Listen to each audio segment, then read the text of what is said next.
Hi Year 8, you've got a picture puzzle to start off with. Can you look at the picture and think to yourself, do you know what topic we're going to be learning about today? Pause the video while you think about the answer. The answer will be on the next slide. If you managed to get the clue from the digestive biscuit, you were right, we are doing the digestive system today. So for your starter, can you please write down in your books underneath your title, what have you eaten in the last 24 hours? And then what has it become in your body? How has that happened? Write down your initial ideas in your book underneath your beautifully underlined date and title. Okay, this is a topic that you probably already know quite a bit about. So I'd like you to do a mind map in your books, please. What do you already know about the digestive system? Some things to think about are, what is digestion? What parts of the digestive system do you already know? There are probably more than you think, so think very carefully about that. Why does food need to be digested? Where does the food go? What happens to food which isn't digested? And how is food actually digested? So some questions are harder than others, but I think that you can have a go and write down everything that you already know in a mind map in your books. If you've done your mind map, well done. We are now going to look in depth at the digestive system, starting with all the different parts and structures in the digestive system. This is your first challenge. You've got to have a look at this picture for 60 seconds. Then cover it up and draw as much as you can from memory. This isn't going to be easy. As you can see, there's lots of different parts. Take your time. Laugh at it if it looks funny to begin with, because then you're going to have another go. So after your first attempt, check back and see how you did.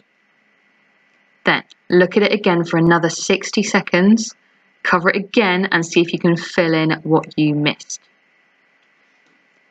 At the end of that, how did you do? Now I'd like you to complete the rest of the diagram. If your first attempts are missing quite a lot, because it's quite a hard challenge, then you might want to do a lovely fresh one from scratch using the diagram. Make sure you label it, make sure you get all of the different parts, take your time, make it nice and detailed. Right, in a little bit we are going to watch a demonstration, but before we do that there are just some important keywords you have to know before we watch the demonstration. There's going to be a keyword on every slide. Can you please write these down in your book and draw the picture to go with each one? This first keyword is peristalsis. Now, peristalsis is contractions of muscles that help food to move through the gut. We're going to have a look at this in the demonstration, but what this is a way to push food down your esophagus and into your stomach. The muscle contracts in front of the food, pushing it down towards the stomach. Write that down and draw a picture as well to help you understand in your book. Here is a very important keyword. This structure is called a villi. Villi are found in the small intestine, and what they are tiny, tiny folds, and they increase the surface area of the small intestine. What that means is that food can be absorbed into the bloodstream much, much faster. They increase the rate of absorption from food. That's very important because as the food is passing through the small intestine, your body needs to take in as much nutrients from that as it can. So the faster it can absorb all of the nutrients from that food, the better.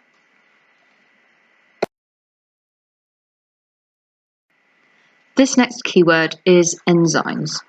Enzymes are so important, they are used all over the body, but today we're thinking about how they are used in digestion. What enzymes are, they are made of protein and they are called biological catalysts. That means they increase how quickly chemical reactions take place. So this is all about the food being broken down, and enzymes help that to happen much quicker. Our next lesson is going to be on enzymes. But for now, can you write down the definition and the diagram? Okay, so morning year 8. This is part of our digestion lesson. So we have Astra here today, and she is going to show us how food travels through a mammal's body nicely. So obviously she takes it in, chews it up with her teeth. That's called mastication. And then obviously she swallows it down. She adds some saliva to that. That helps break down that starch, that carbohydrates in our biscuit. And then obviously we are going to show you it travelling through the body. And then we might even show you where it actually comes out in the end.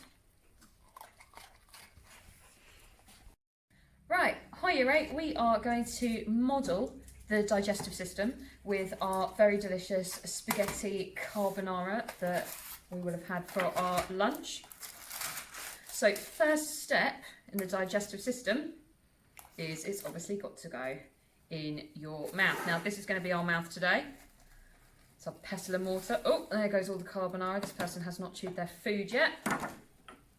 And your mouth's got a really, really important job, your mouth and your teeth, because, let's get this so you can see, you've got to chew and masticate the food. And that is one really important step in digestion. That is known as mechanical or physical digestion, because you're actually breaking the food down into smaller pieces and giving it a large surface area, which is really important because all those enzymes that we're going to come to in a minute have got more surface area to act on. So in the mouth, you get mechanical digestion. You also get chemical digestion, and that is done by an enzyme called amylase. Now, amylase speeds up. We've got our beautiful volunteer there, Astra, making quite a lot of noise in the background. Our enzyme amylase speeds up the digestion of carbohydrates. So if you can think to yourself just now, what kind of foods might you eat that have got a lot of carbohydrate in? What part of this meal has got a lot of carbohydrate in? Have a little think. You're probably eating quite a lot of this at home at the moment. If you've managed to get any from the shops. Right, after your mouth, and Miss Nixon, I might need a little bit of help with this one.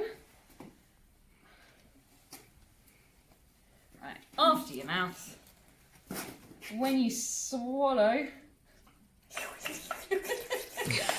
when you swallow your food, it's going down your gullet, down your esophagus. That's essentially your food tube. Thanks very much, Miss Nixon. And it's in your throat, it's in your food tube, your esophagus. Bring it down, miss. Oh, down there, miss. Yeah. Giving it a good squeeze. And in your gullet, what happens, and you should have written this down as part of your key words, is you get some muscle contraction working behind the food. Your muscles are contracting to push that food down to the next part, which is going to be your stomach.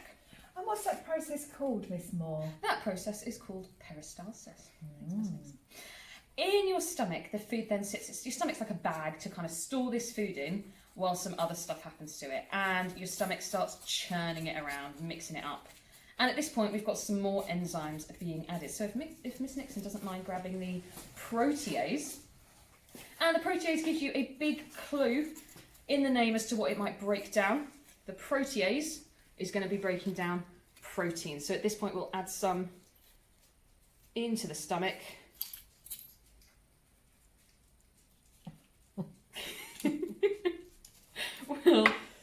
At this point, we'll add some into the stomach. Take 2. And that's going to break down our proteins in the stomach's churning it and mixing it up. Now, there's something else important that has to happen now, because after the stomach, the food's going to move to the small intestine. But there's something else in the stomach, and it's a chemical that we might use quite a lot in the lab, and it's a really, really strong acid. And we've got hydrochloric acid in our stomach. And that's fine for the stomach because it can deal with it. But after that, it's going to move to the small intestine. And the small intestine does not want all of that acid. So we have another chemical that comes from the liver called bile. And bile is going to be added to this just as it comes out of the stomach so that it is not so acidic going into the small intestine. And it is this yellowy liquid. This is what you see when you're sick. Yes, if you vomit and your sick is a yellowy greenish colour, that is from that bile. So now we're moving to the small intestine. There it goes. Small intestine. And in the small intestine, you had something else in your keywords, and it was those villi. And the villi are tiny folds in the membrane of the small intestine, and they increase the surface area. And because here is where your body is going to start absorbing all of the nutrients from this food. That's the food being absorbed there. And in the small intestine, we've got a couple more things to be broken down. So we've done a little bit of digestion of carbohydrates, but not really that much, only in the mouth. So here we've got a bit more carbohydrates, our enzyme being added to break down some more carbohydrates. And Miss Nixon is kindly going to add that for us now. Lovely. And also in the small intestine, we've got lipase. Now, lipase breaks down lipids, and lipids is the proper word for fats. And oils. And oils. So we've broken down our carbohydrates, we've broken down our proteins, and we've broken down our fats. So once it moves from the small intestine, being pushed through, then it goes into the large intestine. And think about all of the chemicals and the enzymes that your body's had to add to this so far. It's used a lot of water, and your body doesn't really want to waste all that water, so it needs to get it back. And in the large intestine, that's where this happens. So the job of the large intestine is to squeeze out and reabsorb all of that water. Delicious. All of that water, so that your body can keep using it and it's not wasted. So at this point, we are right at the end of the digestive system after large intestine. The waste and anything that cannot be broken down and absorbed is stored in the colon, then the rectum, and then finally the end product will make its way out of the body through the sphincter that is the anus. And when you go to the bathroom, that is the result. Shouldn't have much water in it. If it passes through the digestive system too quickly, it might have quite a lot of water in it, which is why you need to stay hydrated.